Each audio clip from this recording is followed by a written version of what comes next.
আসসালামু আলাইকুম। আজকে 9 10 এর রসায়নের জারণ বিজারণ, যেটাতে অনেকেই তোমাদের সমস্যা আছে, সেটা আমি একটু আলোচনা করব। দেখো, জারণ বিজারণ খুব সংক্ষেপে সহজে বুঝাই দিব। তো প্রথমত আমরা কয়েকটা ফিক্সড জারণ মান মনে রাখবো, যেমন হাইড্রোজেন, সোডিয়াম, পটাশিয়াম।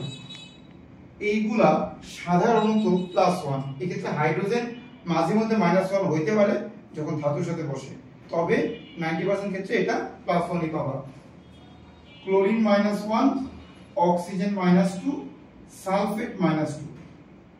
তুমি যদি এই কয়েকটা মৌল বা মূলক মনে রাখতে পারো, তাহলে দেখবা জারণ বিজারণ তোমার জন্য খুব ইজি। তুমি মনে রাখবা, জারণ সংখ্যা যদি বাড়ে, জারণ সংখ্যা বাড়লে সেটা হচ্ছে বিজারক, সেটা বিজারক। আর বিজারকের হবে জারণ।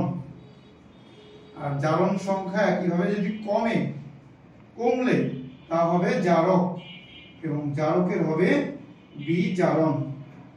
সো এই কথাটা মনে রেখে চলো আমরা একটা বিক্রিয়া দেখি, শেখার ট্রাই করি। ধরো আমার এখানে আছে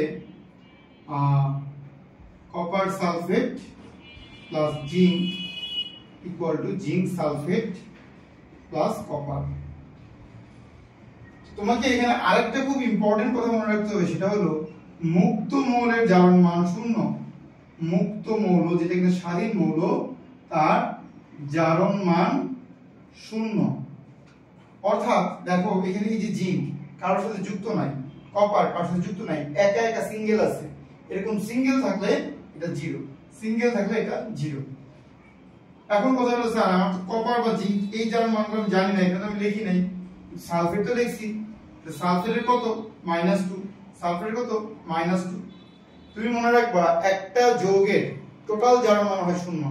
একটা যৌগের টোটাল জারণ মান 0।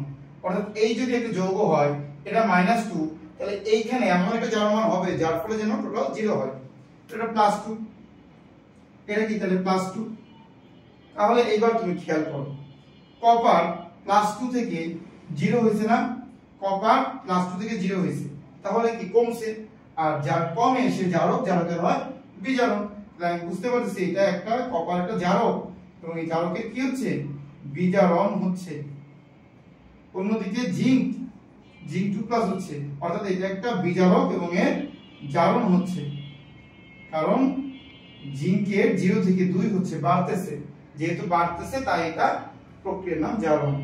তাহলে আমরা যদি জারণ অর্ধবিক্রিয়ার কথা বলি, সেখানে কি হচ্ছে দেখো, জারণ অর্ধবিক্রিয়ার তীর চিহ্নের এই পাশে কি আছে, জিঙ্ক, ওই পাশে কি আছে, জিঙ্ক 2+। দেখো জিঙ্ক এবং জিঙ্ক 2+। তাহলে কয়টা ইলেকট্রন আদান প্রদান হয়েছে? 2টা। দেখা যাচ্ছে এখানে 0, এখানে 2। তাহলে তুমি 2টা ইলেকট্রন ত্যাগ করছো, সেটা বুঝাই দাও। অন্যদিকে বিজারণ অর্ধবিক্রিয়ায় যেটা হচ্ছে, এখানে আছে কপার 2+, তীর চিহ্নের এক পাশে আছে কি কপার 2+, আর এক পাশে আছে কি কপার। এখানে 2+, এখানে 0, তার মানে কি 2টা ইলেকট্রন আদান প্রদান হচ্ছে। তাহলে তুমি 2টা ইলেকট্রন গ্রহণ করতেছে, বোঝাও। মনে রাখবা, জারণ বিক্রিয়ায় ইলেকট্রন ত্যাগ হয়, বিজারণ বিক্রিয়ায় ইলেকট্রন গ্রহণ হয়। এতটুকু দেখাইতে পারলেই হবে।